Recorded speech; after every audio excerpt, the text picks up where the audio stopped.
స్త్రీ ఎప్పుడు సహనశీలిగా ఉండడం ఆమెకు చాలా అందం. ఆమె సాధించగలదు, ఆమె ఓర్చుకోవాలి. స్త్రీలు ఓర్చుకుంటేనే ఆ కుటుంబం నిలబడుతుంది. ఓర్చుకోవాలి, నేర్చుకోవాలి, మార్చుకోవాలి ప్రవర్తన. అప్పుడు ఆ కుటుంబం అందమైన కుటుంబంగా మారిపోదు.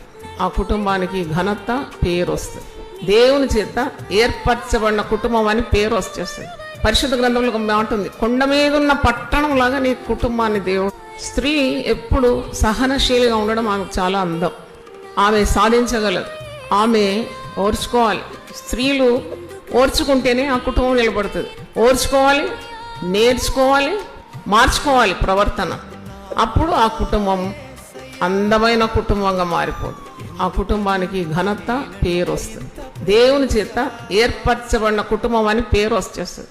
పరిశుద్ధ గ్రంథంలో ఒక మాట ఉంది, కొండ మీద ఉన్న పట్టణం లాగా నీ కుటుంబాన్ని దేవుడు